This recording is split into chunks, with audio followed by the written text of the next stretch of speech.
Hello, everyone. My name is Rusty Ramakrishnan, and I'm the founder of Girls Fund the World, which is an organization that's promoting to increasing the percentage of women in venture capital and women founders to ensure that we have way more representation than we currently have in the industry. And what I want us to do is start a founder spotlight every single Friday where we highlight a different woman founder and kind of just talk more and learn more about their journey. So, first off, we have Miss Natalie Neptune. So, fun fact about her is she's actually really started me off in my whole venture capital journey, which is my dream career. So, I talked to her way back in last October when I was conducting an independent study.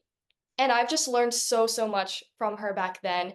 And I thought it was only fitting to have her be my very first guest on this particular series. So I guess if you want to start introducing yourself, kind of talk more about your business, who you are, your background as a founder. Yeah, so hi, I'm Natalie Neptune. Currently, I actually work for a startup based in New York City, but my background kind of comprises of I worked for two UC Berkeley startups. I worked for a digital health firm in Chicago, and I worked for a Norwegian startup. Those were a lot of the roles that I did after college and during college. And right now, I'm also co-founder of a AI community based in SF, with actually the founding AI PM for TikTok. And I just recently created my own fellowship program for Gen Z founders, investors, and creators that are looking overall, to improve like their personal branding because personal branding is pretty much really important, like 2024 plus, and that really helped kick off my career into breaking into VC and also getting my current job in New York City within 3 days. So Yeah, I remember talking to you back in October, and I remember you saying that you had a completely different career path when you started college. So I guess, just for the viewers to learn more about what prompted you to start going into the business realm more, what has that experience been like? yeah, so it's great that you actually mentioned that. So I went to a state school, Penn State University, and I majored in civil engineering with a concentration in environmental studies. So I did a lot of undergrad research throughout my time, and the aha moment really came because of Megan Loyce. As you know, she's the Gen Z VC kind of queen, and she to pretty much coined the term Gen Z VC. And I had just happened to be scrolling on social media, looking at different websites, and stumbled upon her Slack group chat, which it was the largest group chat I ever found, as I coined myself the group chat queen because I've created over 300 group chats myself, and it was the largest I ever saw. And I had to know what was VC. I knew Gen Z. As a Gen Z, I'm 24, but I didn't know what VC was. So I did a quick like Google search. And that's when I found out VC, like you actually talk to people for fun. Like you help people for fun. Like, and you make money. Like it's a career. I was like, wow, as someone that was already helping founders, I helped one of my friends who worked for a South Korean startup and they were just breaking into the US market, get their first US customer and stuff like that. And I was just like really amazed at that as a junior kind of in college. And that's when I started slowly becoming a super fan of Megan Loyce, being able to actually work under her, volunteering for her VC 101 course. Then I did some other I did Gen Z Scouts, Jonathan Chang's thing in fall. And then in 2023, I got my VC internship during the summer at the top digital health firm in Chicago. Mhm. Wow, that's insane. I remember talking about all of this back in October, and you're so right. Megan Loist is the icon. We all aspire to be her. And I loved your point about how you're literally helping people and you're getting paid for it. Because I know a lot of people, they want to become doctors because they want to help people. But it's kind of like you're becoming a doctor, but without the 11 years of medical school. So it's a win-win situation for sure.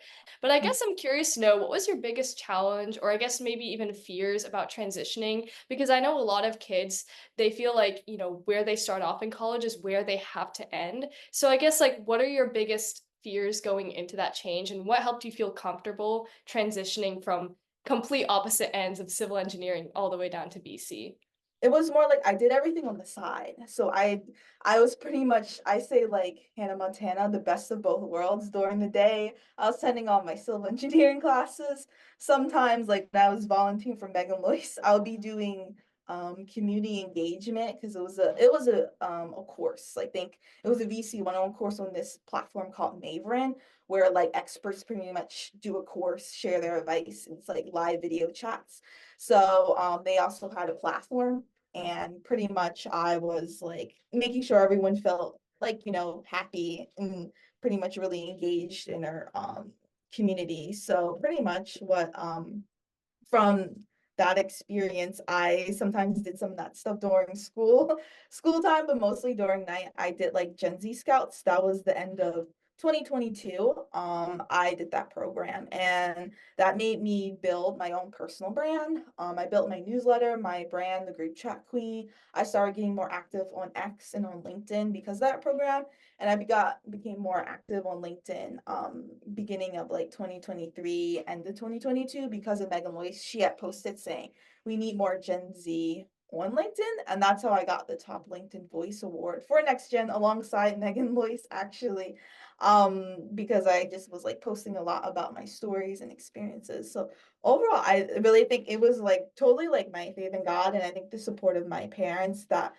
even though they had no understanding of what a VC was, over time they started to learn the value. That is incredible. I think, yeah, you're so right. Whatever you believe in, I feel like, Mhm. whether that be God, whether that just be life in general, you're going to be led to the right place and everything happens for a reason. So I think it's daunting at times in the process, but when you look back, 5 years down the line, you're gonna be really proud of yourself. And congrats on LinkedIn Top Voice. That is incredible. That is absolutely amazing. And I really loved your message about, being able to transition, your Hannah Montana. I guess, in some ways you're not building cities, but you're building a community. So it's kind of like you're an emotional civil engineer, and that's really amazing.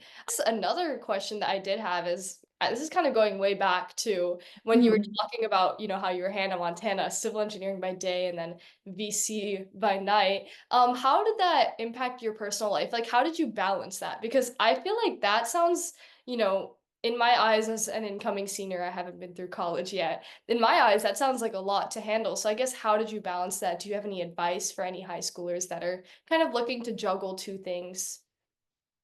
Yeah, I mean, well, big thing is I like to use everyone has their system.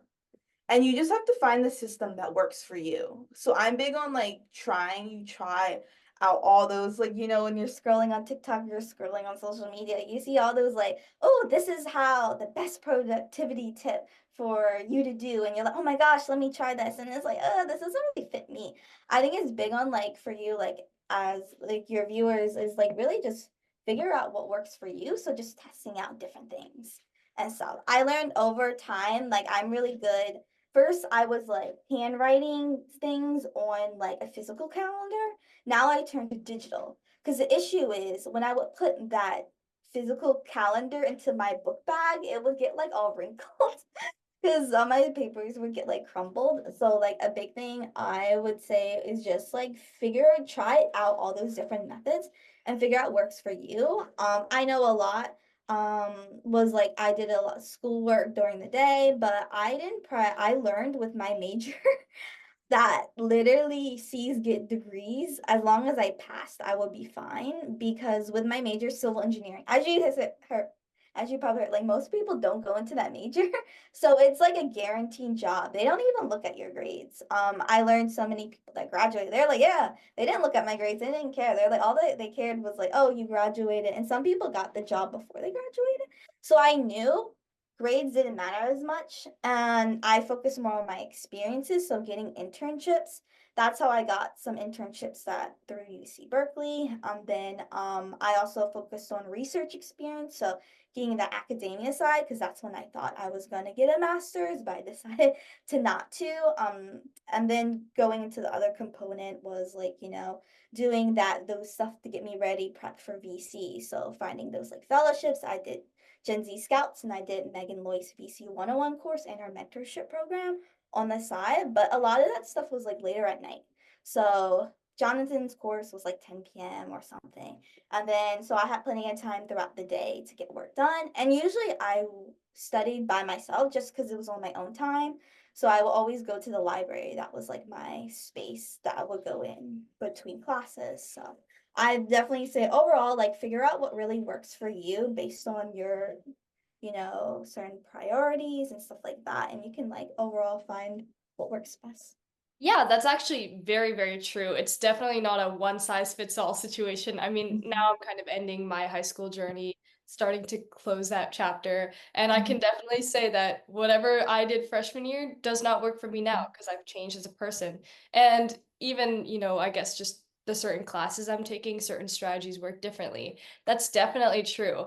Now, actually, one thing that I think would be very helpful to know for not only me, but people in my age group is you talked about this just now, and you also talked about this in the beginning, that you went to a non-target school. And I feel like in this generation, like Generation Z, a lot of times it's very polarized. People either think that, you don't have to worry about college, like wherever you go is meant to take you. But on the other end, people think that it's top school or your career is over. So I just kind of want to know more about your experience not going to target school and showing people that it's truly okay if you don't for VC, people think that you have to go to Stanford, Berkeley, but you clearly succeeded without that. So I guess kind of I wanted to learn more about how you were able to break past that stigma. What were your biggest networking tips to actually land these great startup roles? Getting that unfiltered advice, I like unfiltered career advice, it was actually building my personal brand. That is number one. That gave me everything. That gave me my VC internship. That gave me my current job now in New York City. That gave me like all these endless like such as meeting you, be able to speak with you. Be able to meet with Megan Boyce and volunteer for it. It was actually all because of building like that strong personal brand that distinguishes. Because as you know, with AI, you'll be graduating. AI is going to be decreasing the amount of early career job opportunities. So a big way in order to stand out, how can I differentiate myself? Everyone has those A plus grades or whatever. I'm more focusing on like the experiences and the personal branding. So for me, I picked a platform. LinkedIn was like my base. And I made sure to just posting about my experience and stuff a lot. And overall, people start coming to you. And it's funny that you talked about because I'm big on everyone experience things differently. Everyone has different life purposes. So I know what you're saying. Like a lot of people at venture capital maybe have that experience of like, okay, like my peers or people that are around me that are older than me are kind of like looking down at me or because I'm a Gen Z in VC space or a scene I don't have experience. A great way to break that is by building your personal brand and creating that thought leader content. So not just posting anything, but things that really can define you. Like I know I talked a lot about my experiences with international students. I really vibe with international students, not so much with people actually from the US. So I would talk about like my experiences. I would talk about like the things I'm doing, I'm building, just in the beginning of LinkedIn. And over time, like that's when people start coming to you instead of you doing all those hundreds of applications. As you can see, everyone's doing those applications to jobs and stuff. A way to break that, because as I said, my job I got within 3 days and I signed the contract and moved to New York. It was because I built the strong personal brand and I made sure to post like regularly on one platform. I focused on LinkedIn and making sure that content was like thought leader content too. I love that a lot. What I was thinking about while you were talking is building your own investment thesis for yourself. Like, Yep, what should these people be investing in my future, right? yep. Why am I a good investment for them to make? And I think that's really what it is you are building your own investment thesis for yourself. Because I mean, even on a college standpoint, I've heard all these stories about kids who had like 4.0s, so many AP classes, SAT scores, and they get rejected everywhere because there's no story. There's no true personal component because the truth is people who have a personal motivation or maybe like a personal factor will tend to be more motivated to complete a task to do it with the fullest extent. So I really loved how you mentioned that because I think that's something I've also explored myself throughout high school is that I don't have to have perfect grades. As long as I have like a great story for myself, that's really all that matters. And I think I've truly started to find that the more I've explored my career. Well, it is about time that we wrap up. I do have a call at 4 p.m., but I really, really appreciate all of the advice and input that you've given. You have truly been one of the greatest mentors I've had so far in my VC journey. And best of luck with GenZT. For any of you guys who are watching this that want to go into VC, GenZT is probably the great option for you to, get involved and learn more with students your age so that you don't feel as, pressured and worried about working with older people.